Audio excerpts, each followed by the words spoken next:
ABC News exclusive. 2 years after 3 young American sailors were gunned down by a Saudi Air Force officer in training, there's still so many questions about how this could have happened. That's because government reports indicate the officer was communicating with al-Qaeda for years leading up to it. Tonight, the survivors are speaking with senior investigative correspondent David Scott about the brutal act of terror committed on U.S. soil. It's a story that was quickly overshadowed because of the pandemic. Dear Mom, I want you to know how much you mean to me. Benjamin and SHEILA Watson still visit their son's now empty house. They're haunted by his memories, a grief so deep it's like a missing limb. KALER was born into that post 9/11 world. We always knew from the age of 5 that he was going to be a soldier. Ensign Joshua Caleb Watson was born the third of 3 boys. When it came to college, Caleb took aim at the U.S. Naval Academy, where the acceptance rate is less than 10%. He said, you know what makes the United States of America a superpower? He looked me right in the eye and said, United States Navy. After graduating, Caleb wanted to be a pilot, a path that would bring him to Pensacola, just 2 hours from home. Not only are all Navy and Marine pilots trained there, so are foreign pilots on exchange programs from countries all over the world. He's like, Dad, everybody I've met from a foreign country through the Navy, he said, every one of them are just like me. They want to serve their country. American bases have been targets of deadly violence before. But what happened on December 6, 2019 was different. Thursday night, he was getting ready to go to work. He called us. I love you. I love you too, Mom. Yep. Always. I love you, Dad. That was the last time they heard from Caleb, as he reported to Building 633 for overnight watch. By early morning, Caleb, whose shift was winding down, was joined by Private First Class Cameron Walters, as many people across the base were just starting their day. Like then Airman George Johnson, a young father who had been in the Navy less than a year. I imagine for somebody devoted to Navy avionics, Pensacola is kind of Shangri-La, right? Oh, it was the sound of freedom. Down the hall, George Johnson was in the International Military Training Office. 7 o'clock starts rolling around, and Al-Shamrani walks past. 21-year-old Mohammed Syed Al-Shamrani was a second lieutenant in the Royal Saudi Air Force, part of a pilot training program. George immediately recognized him. I looked him dead in the eye. Looks dead at you. Looks dead at me. I tried to say hello, good morning. Not a word. Could you see that he was armed? He had a flight bag. I couldn't see what was in it. He continues to walk on. I hear what sounds like a binder fall and hit the ground, like a loud clap. The first shots were fired at the watch station, where Caleb Watson and Cameron Walters were on duty. Both men were unarmed. Cameron Walters died first, and though badly injured, Caleb managed to provide law enforcement with a description of the gunmen, who were able to then shoot and kill Al-Shamrani. However, Caleb didn't survive, later succumbing to his wounds.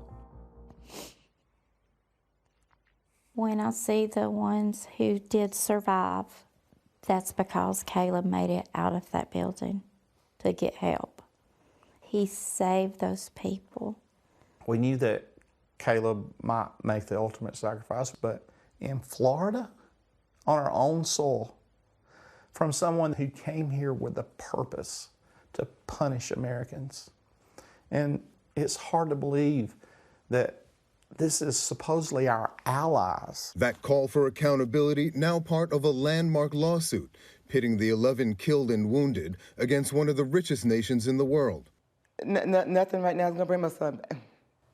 I can't do this. Nothing's gonna bring my son back. My son is gone due to somebody didn't do what they're supposed to do. Along with Caleb and Cameron, at 19, MOHAMMEDHAITHAM was the youngest casualty that day. He heroically ran in to help and was shot with his hands up saying, quote, "Don't shoot." His mother, EVELYN Brady, along with Cameron's dad, Shane Walters, and the Watsons, are now part of a club no one wants to belong to. Why were we not proactive?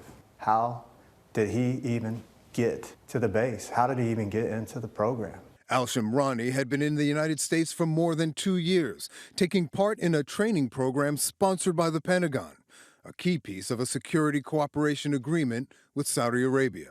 What happened here was a terrorist attack.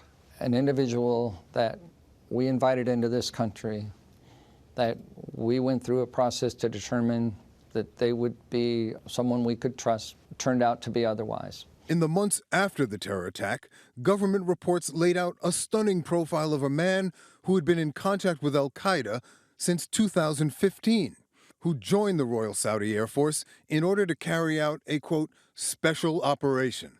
Still, the U.S. government maintained that al-Shamrani concealed his plan, and that's why the system didn't flag him. The information that became available through the great work of the FBI was information that was stored on his mobile device. And prior to that uncovering, we did not, in the U.S. government, see any indications of those same thoughts, ideas, and behaviors. But in their lawsuit, the families of the fallen allege that Saudi Arabia's willful or grossly negligent acts resulted in sending a, quote, Trojan horse terrorist into the United States. They allege Saudi authorities should have known al-Shamrani had been radicalized.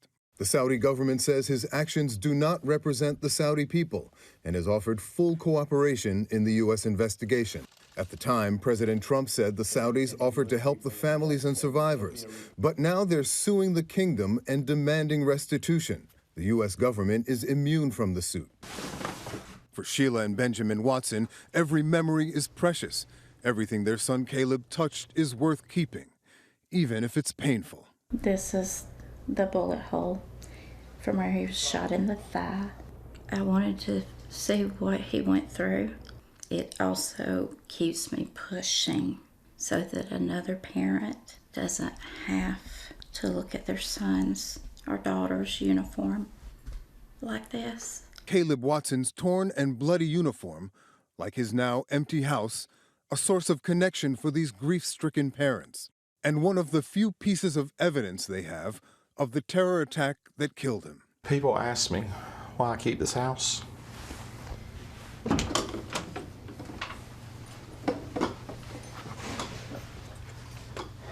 This is why. Sometimes I just stand right here and just hold on to him. I smell him. I feel him. I know that he is a hero, but I wish I never heard that word. I wish I could just talk to my boy. My heart hurts every day, but he died doing what I knew he would do. So touching. Our thanks to David Scott for that. Hi everyone, George Stephanopoulos here. Thanks for checking out the ABC News YouTube channel. If you'd like to get more videos, show highlights, and watch live event coverage, click on the right over here to subscribe to our channel, and don't forget to download the ABC News app for breaking news alerts. Thanks for watching.